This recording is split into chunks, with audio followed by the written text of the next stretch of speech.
everybody, and welcome back to another episode of Deep Thoughts.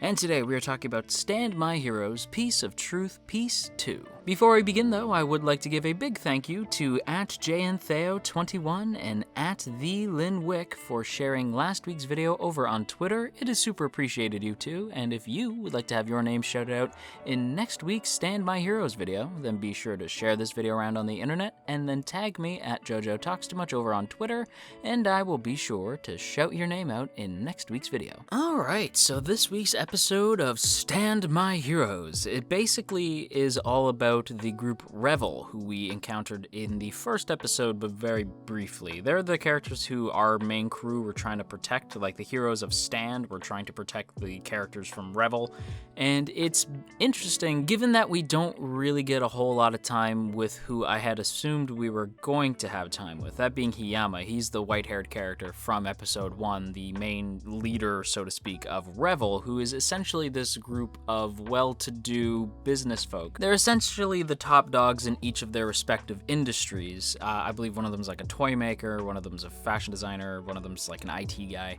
And I think our main dude Hiyama, who, again, we don't get as much time with as I thought we were going to, he is the top dog of the realty business, and he basically helped his company through the financial crisis, and he actually ended up strengthening his hold over the city, and he's like a big top dog in that industry, and I think he's the one who basically runs Revel.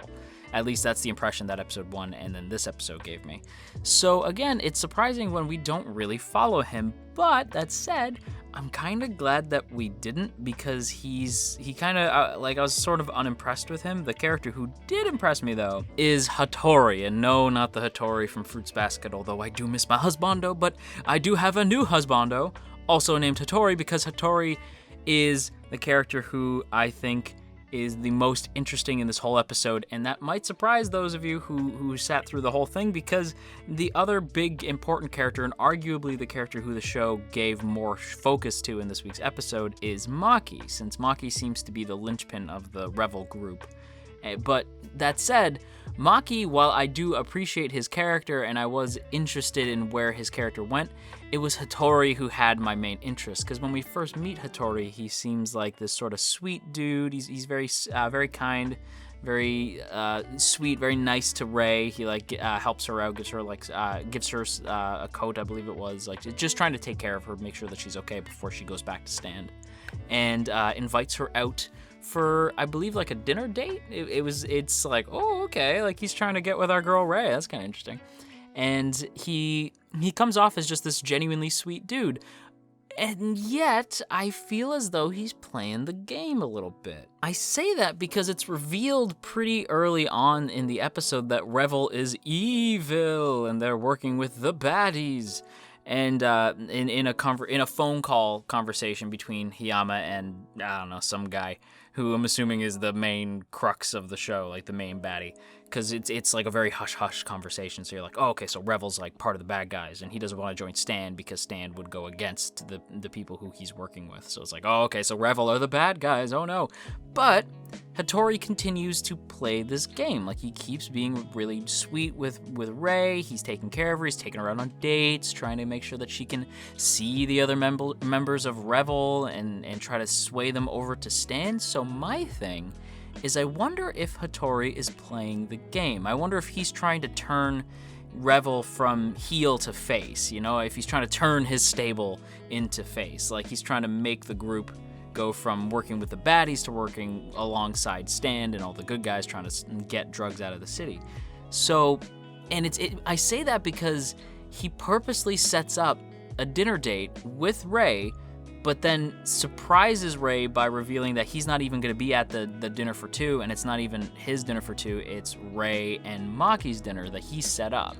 So he's purposely trying to nudge Maki into becoming friends with Rei, and he does the same thing with the fashion designer whose name is escaping. Kagura, also not the Kagura you're thinking of, a different Kagura. Lots of Fruits Basket names in this week's episode, but regardless, Hattori struck me as both the most interesting character in the sense that I'm not sure where his allegiances lie, since I know that Revel's very clearly, or at the very least, if not Revel, then specifically Hiyama is working with the baddies. I do think all of them are aware that he's working with the baddies, though, because why would he keep that from them? But it's, to me, like, I say why would they keep that from them, because if you haven't seen the episode or you missed the line, it's established that all 4 of them are, like, childhood friends, and, well, 2 of them are childhood friends, and then the rest of them all met in high school. So they're longtime friends, so I have a hard time believing that Hiyama would be working with the baddies against, without telling the rest of Revel. So that's why I think that Hattori is purposely trying to play the other 2 members of Revel against Hiyama, which maybe I'm reading too far into it, maybe I'm making the show more interesting in my own head, but I did think that was really cool, and I'm betting that's where Hattori's mind is at. Also, Hattori is the most well-dressed out of all the characters here, even more well-dressed than the fashion designer, which I thought was interesting. In fact, all of the characters are really well-dressed in the show, which actually leads me to my next point. Maki is an interesting dude, because again, the episode is mostly about him, but his whole thing is that he had a really messed up childhood. He was like a kidnapped kid at one point, and he didn't want anybody else to go through what he did, and he didn't want to have to go through what happened to him again. So it's very clearly left him with a tremendous amount of trauma, and it affects him in the sense that he is this sweet dude. He comes off as pretty reserved, pretty distant, but he is kind deep down, and genuinely very, very kind. Like, he comes off as a dude who really, really cares about his friends. However, because of his past trauma, that care for his friends comes out in bursts of anger when something bad happens to his friends, even if it's like a light scuffle. He loses his cool and he absolutely freaks out. And we see that when Kagura bumps into this group of, again, really well-dressed thugs who I've never seen thugs dressed this well before. I was like, okay, that's bizarre, and it makes Maki kind of a sort of Jekyll Hyde type character, and I thought that was sort of interesting. I like that this more quiet and reserved character has these layers to him. He's like an ogre. Ogres have layers, onions have layers, and Maki has layers, because he's this quiet, reserved character, but he is genuinely sweet, with a past trauma in his childhood, and he ended up becoming a toy manufacturer. So I'm like, okay, there's a lot of lines you can draw in his character, and I didn't think to do it, but now I'm kicking myself because I really should have done some character design, like analysis, like I used to do with the JoJo's videos, like trying to figure out what all the different colors mean, like color theory, all that fun stuff. I should have done that. I didn't think to. I'll do that next week, I promise. But like the character designs in the show, obviously, because it is basically a husbando generator, the character designs are very meticulous, and I think the character backgrounds are also very much like plotted out so that you either love to hate or love to love these characters. And that's kind of how I feel about most of Revel. Revel so far are like my favorite bunch of characters. The only exception being Hiyama and Kagura. I'm like, of the 4, Hiyama and Kagura are the ones that I care the least about, whereas Hattori is the one that I friggin' love. He is my new husbando. So many husbandos in the show. But also Maki's like the one that I want to take care of the most. Whereas Kagura, I think he's a little too angsty for me, but I do appreciate that he eventually warms up to our girl Rei.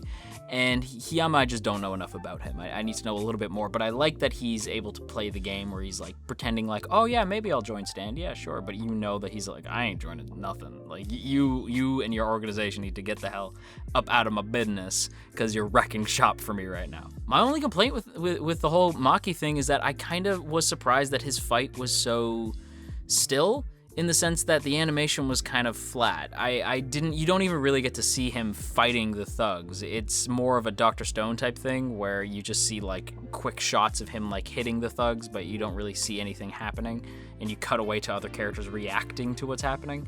It's a little disappointing because in the first episode, like I said, when there were bursts of action, small as they were animated pretty well, at least I thought so.